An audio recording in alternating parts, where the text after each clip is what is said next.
Hi guys, we're on another rescue. This is probably the last of the season. It's getting cold out. They're going to be salting soon. But this one's pretty special because, right, these doors and behind all these trees that are holding the doors shut, there is a 1929 Ford Model A DOODLEBUG.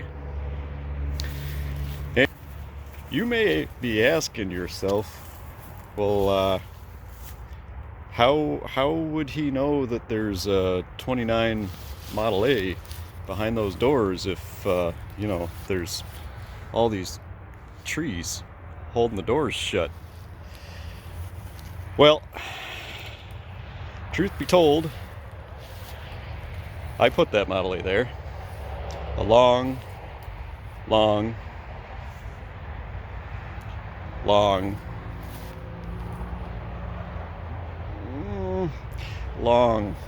time ago, longer than I care to admit. It was supposed to be, a couple of months, years, dozens.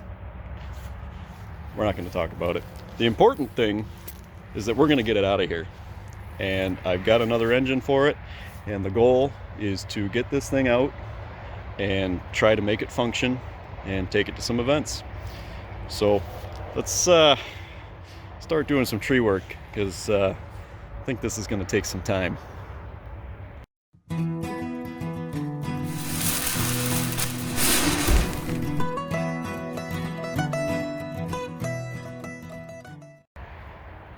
Shoo! I tell you, sometimes you gotta thank yourself that it's a cool day, because I'm sweating. Making progress. Onward and upward.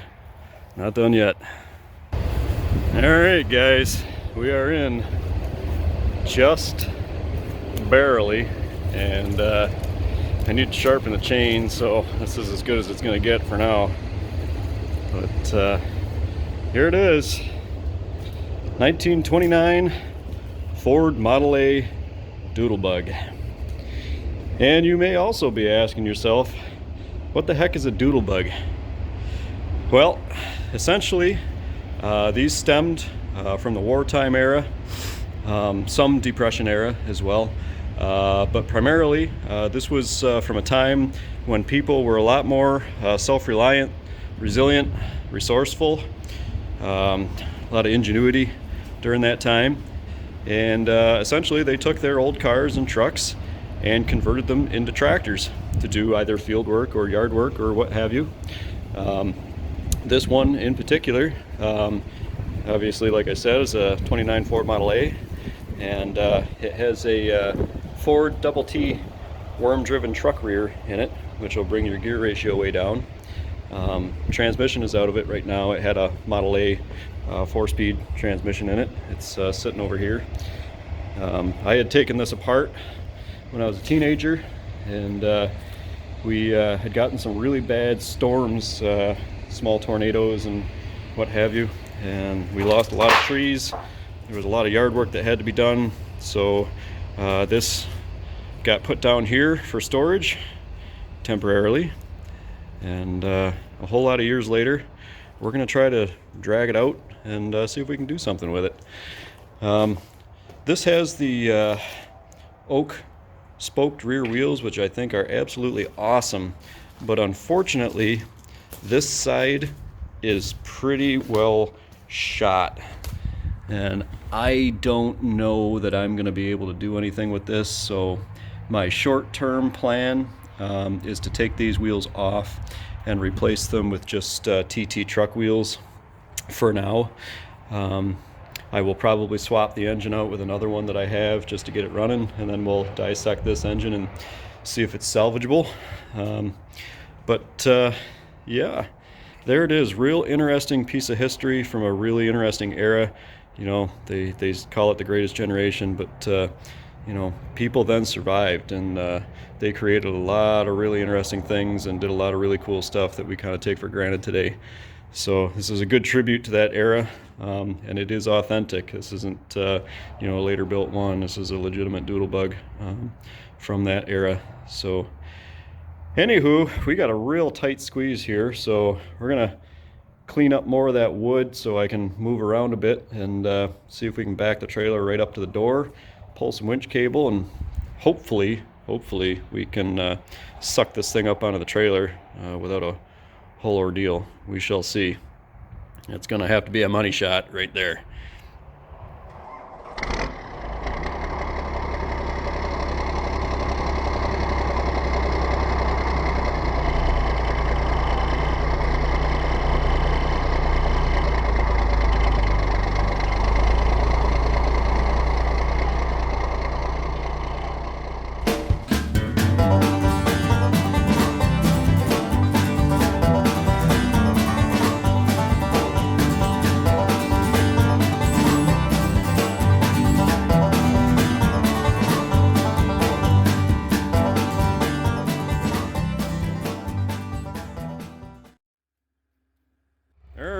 Well, we got her loaded up. That was a bit more of an ordeal than I thought it was going to be. I don't have recollection of this not really being assembled, so it kept trying to fall apart as we were dragging it up on. But yeah, she's loaded up, and we're going to get out of here.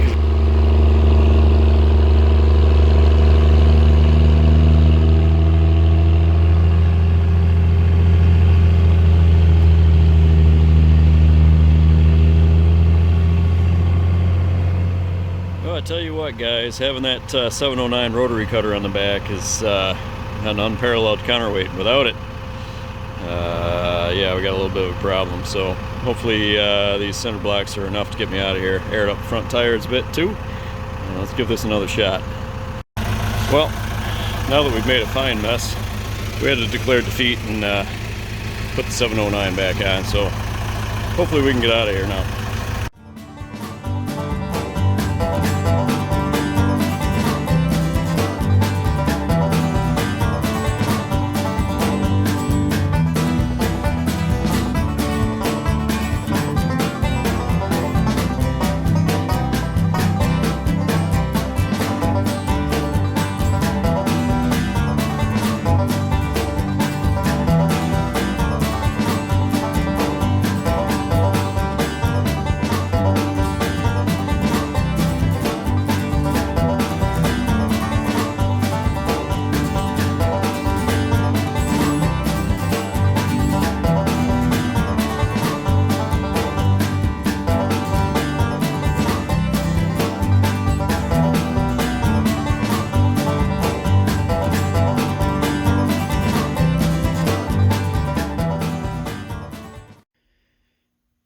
Well, she's officially in the shop.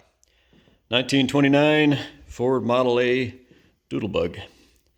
And boy, is this thing hurting.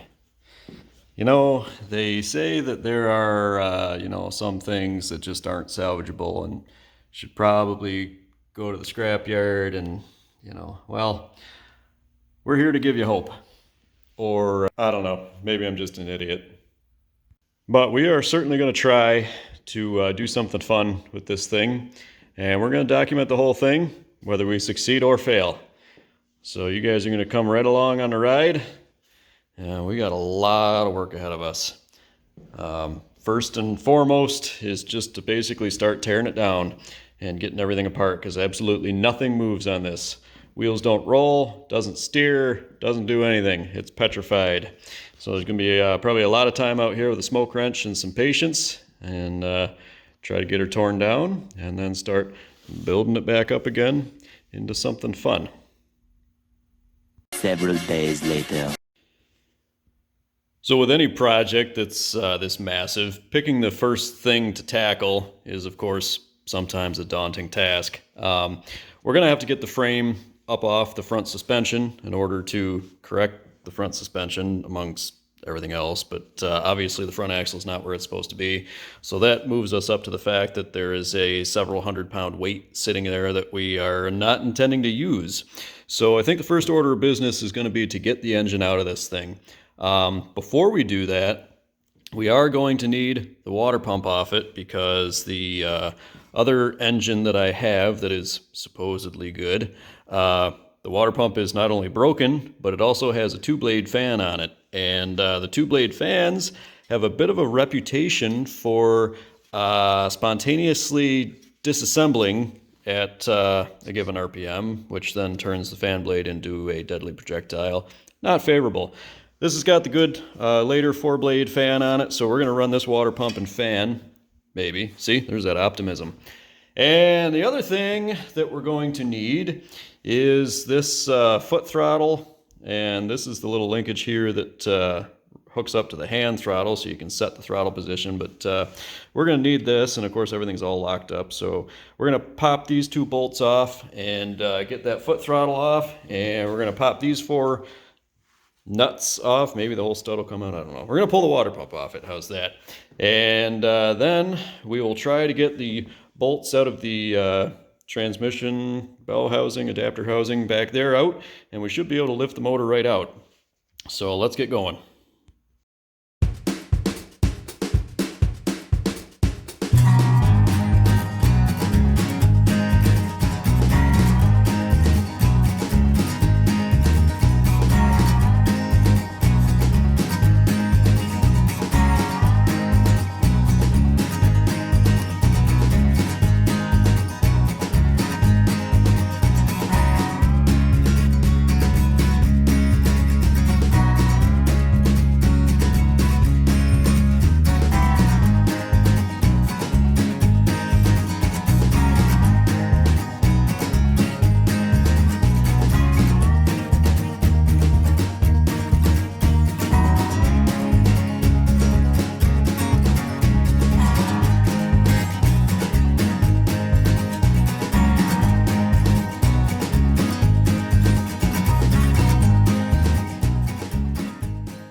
All right, well, at this juncture, there shouldn't be anything holding this in other than gravity.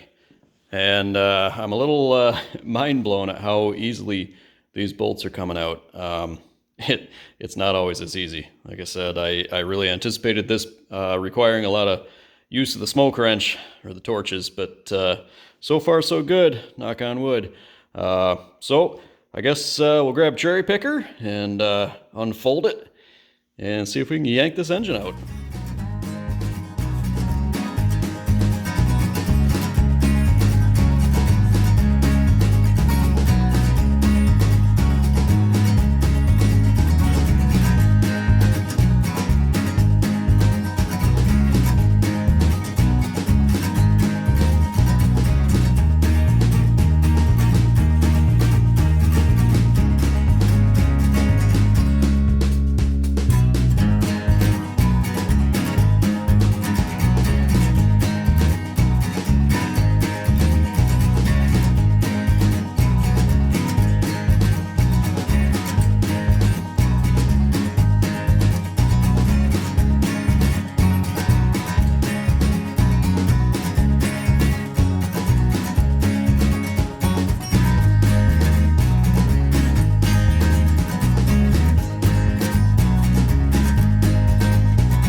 All right, guys, that's some good progress for tonight. That actually came out easier than I was expecting it to. I don't want to jinx it, but yeah, those bolts just came right out, no issues. That's uncommon in this part of the country. You know, usually there's lots of fire and heat and smoke involved trying to get these things apart, but man, so hopefully this is a good omen. However, we did uncover some pretty nasty rot in here. I mean, this is ugly. And this is where the front motor mount is supposed to bolt in. Obviously somebody had a big washer in there to try to spread the load over this rotten hole, but we got a lot of work to do on this cross member. It's hurting. It probably should be replaced, but I'm gonna try to avoid that. I'm gonna try to glue it back together. We'll see. And we gotta get the front end jacked up in the air. Let me back you out a little bit here. You can see the front axle is going diagonally across here. So we got to get the frame lifted up and relax the suspension out from under it, get the axle centered up where it's supposed to be. And I guess we'll start pulling the rear wheels off it next. And like I said, we'll just keep tearing this thing down until we're at a good stopping point to start loosening things up and reassemble things. So I think that's enough for one night. We're going to continue this saga in another episode, so I hope you guys will stay tuned for this. Stay tuned for this. I'm excited about this project, even if it's foolishly. I think this thing's going to be a lot of fun. So if you haven't already, please subscribe, like, and if you click the drop down, select all after you ring the bell. Ring the bell, drop down, select all. I post somewhat intermittently, so I'll kind of get buried in the sea. If you want to get a notification, make sure you got that all selection on there. So appreciate you guys. Thanks for watching, and until the next episode of this saga, we'll see ya. Keep spinning wrenches.